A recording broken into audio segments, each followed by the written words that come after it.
Have you ever wondered what makes one great idea change the world while another just fizzles out? Well, today we're going to peel back the layers of innovation. We're talking about everything, from that first spark of an idea all the way to its impact and, yeah, the huge ethical responsibility that comes with it. Okay, so what in the world could a smart lamp that copies the sun, a burger made out of plants, and a safety device that turned into a global danger possibly have in common?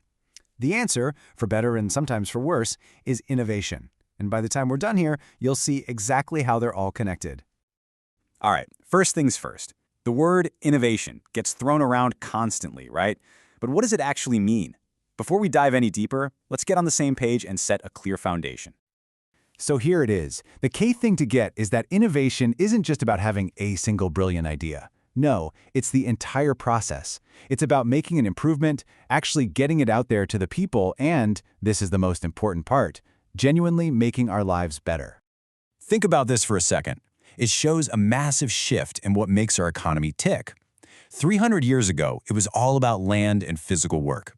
Then, the Industrial Revolution came along, and suddenly, machines and mass production were king. But today, our most valuable resource is something you can't even hold. It's knowledge, it's information. And that's why innovation is so unbelievably critical now. In an economy where ideas are the new currency, you have to be able to create them. And this quote just hits the nail on the head. In a world that runs on information, being able to innovate isn't just a nice little bonus anymore. It's absolutely everything. It's the key to survival. Okay, so if innovation is so important, how do you actually do it right? You know, why do some ideas just explode while others completely crash and burn? Let's take a look at the blueprint for success. Success is never just about one thing. It's more like a really complex recipe. You can see here all these different factors: timing, the tech you have access to, how you market it. They all have to line up just right. I mean, you could have the most incredible idea ever, but if you launch it at the wrong time or the tech isn't quite there yet, it's probably going to fail. It's a really delicate balance. This is a perfect way to think about that balance between just two of those factors, function and aesthetics. So what makes a better umbrella? Well, it totally depends on who you are and what you need, right? For a golfer, function means covering them and their expensive gear, so size is everything. But for someone commuting to work, function means it has to be small and portable. Same basic product, but different needs lead to totally different and equally successful designs. All right, now let's look at a product that really nails that recipe by mixing a bunch of those factors together perfectly: the Dyson Light Cycle. Just look at how all this comes together. It's not just a lamp, it's designed for your well-being. It mimics natural light to work with your body's internal clock and even helps reduce eye strain. It uses cool new tech, like smart sensors that save energy by turning off when you walk away.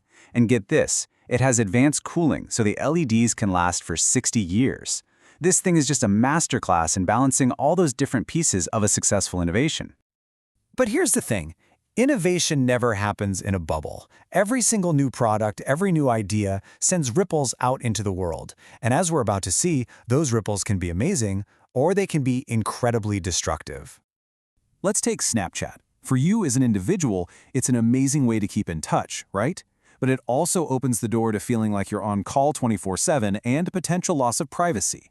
And for society, it's great for mass communication and lets businesses reach new people. But it can also be used to organize some pretty antisocial stuff. It's a perfect example of how one single innovation has both a light side and a dark side. On the flip side, some innovations are just a clear win for everybody. Take Ecosia. They took the search engine model we all know and just added one simple, brilliant twist. They used their profits to plant trees. That's a clear, positive ripple effect. No question about it. And then there's the other side. 100 million. That is the unbelievable number of cars and trucks that got caught up in the Takata airbag recall. This is what happens when innovation goes catastrophically, tragically wrong. So what happened? This wasn't some minor defect. The core design itself was flawed. The very chemicals that were supposed to inflate the bag and save your life could break down over time and basically turn the device into a shrapnel bomb. A fatal, tragic failure of design. The Takata disaster leads us straight to what is, honestly, the most important part of this entire conversation. When you have the power to change the world, you have an immense responsibility to do it ethically.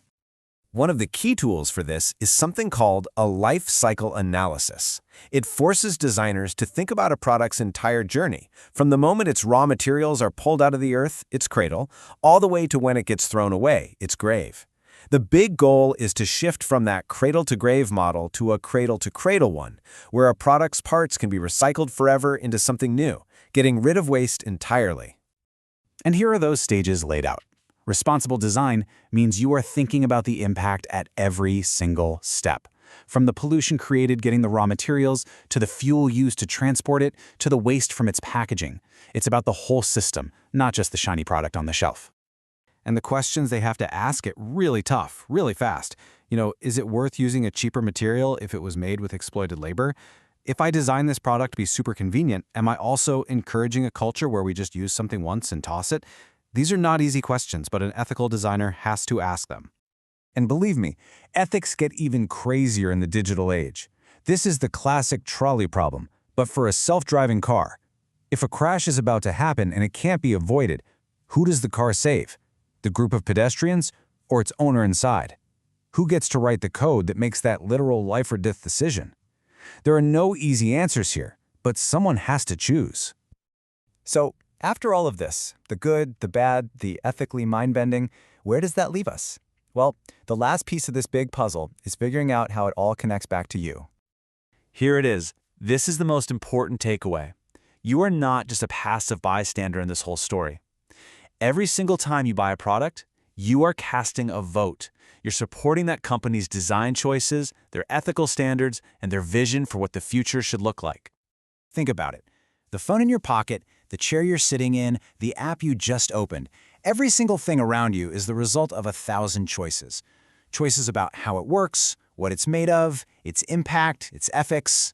So the real question is, what choices and what kind of future are you going to support?